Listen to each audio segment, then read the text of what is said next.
ನಿನ್ನ ಕಹಿ ಸಿಹಿಯೆಲ್ಲ ಕಡಲೊಳುಪ್ಪಾಗುವುದು. ನಿನ್ನೆಲ್ಲ ಗುಣಗಳು ಬ್ರಹ್ಮದೊಳಗಂತೂ. ಪುಣ್ಯವೋ ಪಾಪವೋ ಅಹಿತವೋ ಹಿತವೋ ಅದು ಚೆನ್ನಹುದು ಬೊಮ್ಮನಲಿ ಮಂಕುತಿಮ್ಮ.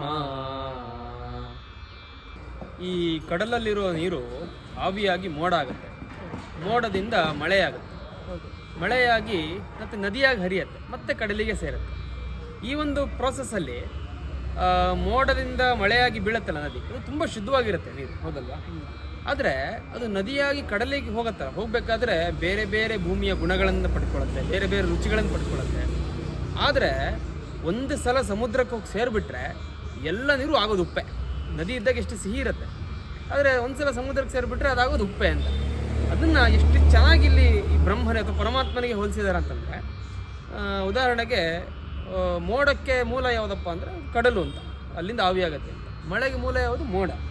ಈ ಥರ ನದಿಗೆ ಮೂಲ ಮಳೆ. ಈ ರೀತಿ ಒಂದರಿಂದ ಒಂದು ಮೂಲ ಹುಡುಕ್ತಾ ಹೋಗ್ತೀವಿ ನಾವು. ಅದೇ ರೀತಿ ನಮ್ಮೆಲ್ಲರಿಗೂ ಮೂಲ ಯಾರು ಅಥವಾ ಯಾವುದು ಅಂತಂದರೆ ಅದು ಪರಮಾತ್ಮ ಅಂತ. ಒಂದು ಕಗ್ಗದಲ್ಲಿ ತುಂಬ ಪ್ರಾರಂಭದ ಕಗ್ಗ ಅದರಲ್ಲಿ ಬರುತ್ತೆ, ಸುಮ್ಮನೊಬ್ಬಂಟಿ ಅಂತಿಹುದು ಬೇಸರದಲ್ಲಿ ಅಂತ ಒಂದು ಕಗ್ಗ ಬರುತ್ತೆ. ಅಂದರೆ ಪರಮಾತ್ಮನಿಗೆ ಅವನಿಗೆ ಬೇಸರ ಆಗಿ ನಾವೆಲ್ಲರ ರೂಪದಲ್ಲಿ ಅವ್ನು ಬಂದಿದ್ದಾನಂತೆ. ಇಲ್ಲಿರೋ ಈ ಪ್ರಪಂಚದಲ್ಲಿರೋ ಎಲ್ಲ ಕಷ್ಟ ಸುಖ ನೋವು ನೆಲೆಗಳನ್ನು ಅವನು ಕೂಡ ಅನುಭವಿಸ್ತೇನೆ ನಮ್ಮ ರೂಪದಲ್ಲಿ ಅಂತ ಹೇಳ್ತಾರೆ. ಅದನ್ನೇ ಅಲ್ಲಿ ಹೇಳ್ತಿರೋದು. ಅಂದರೆ ನಮ್ಮ ಜೀವನದಲ್ಲಿ ಏನೇನು ಬರುತ್ತೆ, ನೋವು ನಲಿವು ಕಷ್ಟ ಸುಖ ಸಂತೋಷ ದುಃಖಗಳು, ಇದೆಲ್ಲ ಇದೆಯಲ್ಲ, ಇದೆಲ್ಲ ಪರಮಾತ್ಮನಿಗೆ ಸೇರಿದ್ದು ಅಂತ. ಯಾಕೆಂದರೆ ಅವನೇ ನಮ್ಮೆಲ್ಲರ ರೂಪದಲ್ಲಿ ಅದನ್ನು ಅನುಭವಿಸ್ತಾ ಇದ್ದಾನಂತೆ.